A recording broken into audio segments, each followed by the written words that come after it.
The fated list.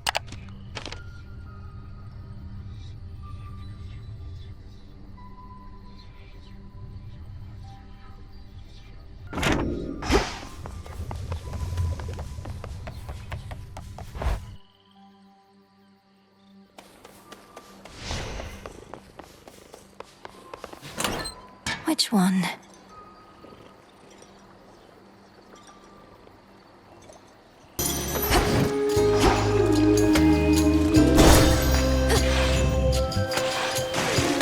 You followed our song! Scylla, would you mind if I put you in touch with a mutual acquaintance? It'll only be a moment. Heed now my voice, Odysseus. One whom you sought is here. Odysseus! Scylla and the Sirens. I knew you'd come back, sailor.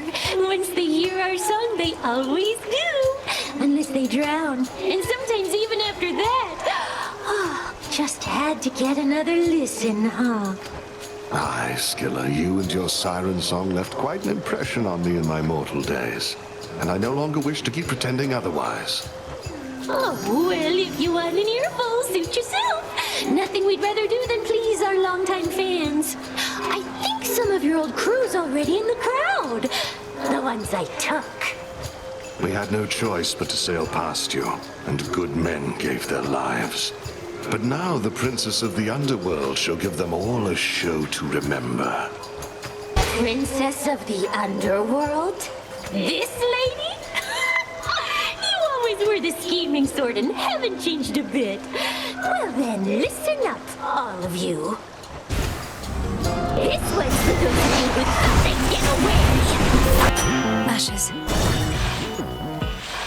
Gotta be kidding. Hey, meat. Smells to me like you brought those knuckle bones again. Nobody really gave you those, huh?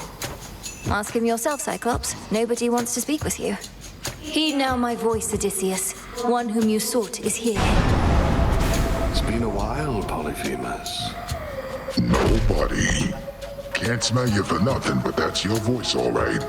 Why not come a little closer so I can hear you better? I'm afraid you won't be able to conceal me in my current state, Cyclops, because I'm long since dead. A mere projection of a shade, but I did wish to have a word. Ah, you really are already dead. Always thought I'd kill you myself, but you got the last laugh again. Not here to laugh, but to ask you a question. Back when you imprisoned me and my men, killing several of us, you ended up losing your one eye whilst we escaped. Was it worth it? I don't remember most meals. Think that's pretty normal. But I remember your crew. Tough meat, aged out of the sun and all. But worth my eye? Nah, wasn't the best trade. Nor was it good for me, or them. Well, anyhow, it seems we each gave one another lasting, bitter scars, though mine is merely psychological. I'll leave you to the princess now, you murderous bastard. Shove off, pal. I didn't ever want to see you again anyways. We never...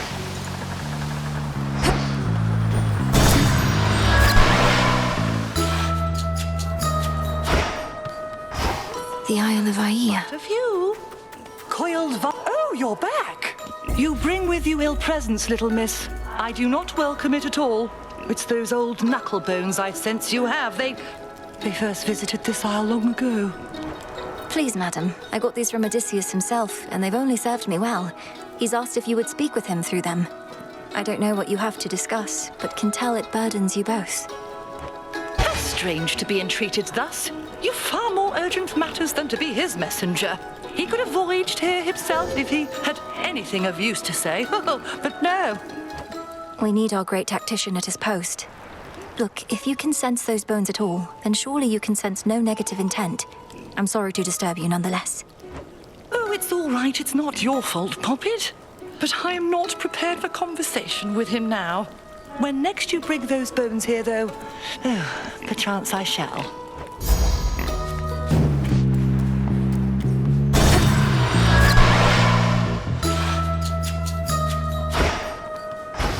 I know this place. Of wine. Piggies! Look, again those knuckle bones. Then very well. I am an enchantress of my word, Poppet. You may invoke our old friend, the tactician shade. I would hear what he has to say. Very well, madam. Heed now my voice, Odysseus. One whom you sought is here. Hello again. Lady Circe, I shall not take more than a moment of your time. I see you still are taking care of pigs. I found they're quite obedient. But I take it you're not here for them, Odysseus? The purpose of your visit is? Is there a place where we might briefly talk? The goddess by my side probably can't project me here for long. Whatever you wish to say, do say it here and now. I distinctly recall we had together decided that no further discussion between us was wise, having reached an impasse akin to obstacles you met at sea. A recollection I share, but look, I've never reached an impasse that I couldn't cross, and you yourself have mastered change.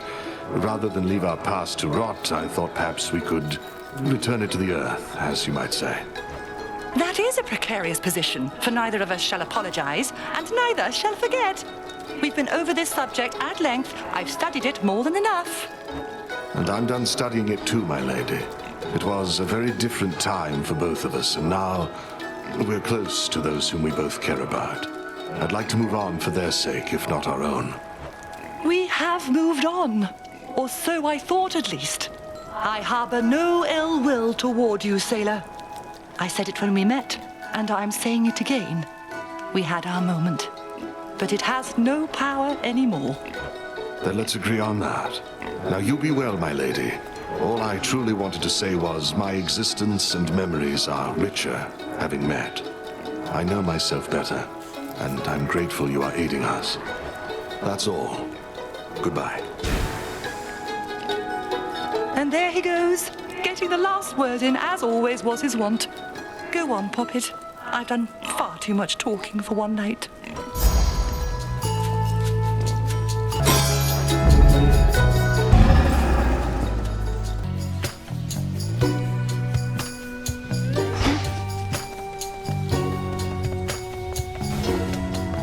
May we talk?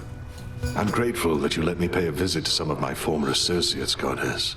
It changed nothing, really, but I felt as though I put several matters to rest. As for what happens now, I may be gone a little while.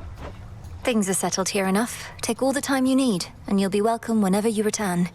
Can you say where you're going? To find my mortal family. My wife and son. I've done it before. May it not take quite as long on this occasion, though. It won't. You must have charted every passageway through the underworld by now. But what will you do then? I'll figure that out on the way. In the meantime, I've deputized some of our shades to keep an eye on things and privately said my goodbyes to our good witch. Be well in my absence. Safe journeys, Odysseus.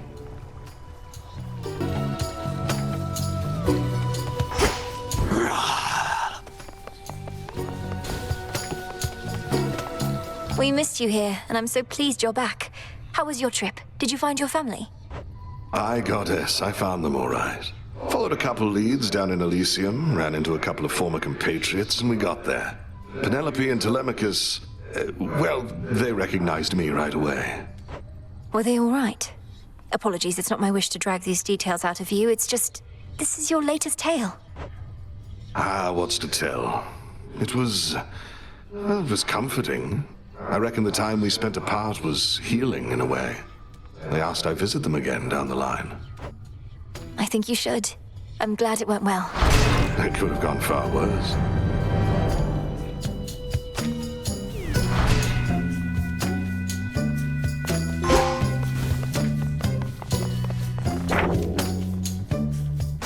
So it is written.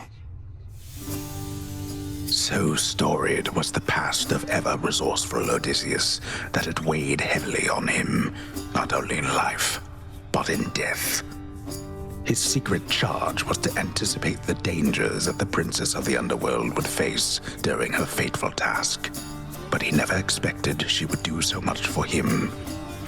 Through her companionship and craft, the princess paved the way for turmoiled Odysseus to finally bury his past, making peace where possible, whilst leaving the rest behind. Old feelings of love and hate may fade with time, but never disappear entirely. They are restless spirits, as are we all. Now the great tactician's easygoing demeanor is less of a mask, and those he loves know where to find him. And though his whereabouts may be unknown to all else, tales of his grand adventures shall be famed the world over. You're a hero to us all, Odysseus.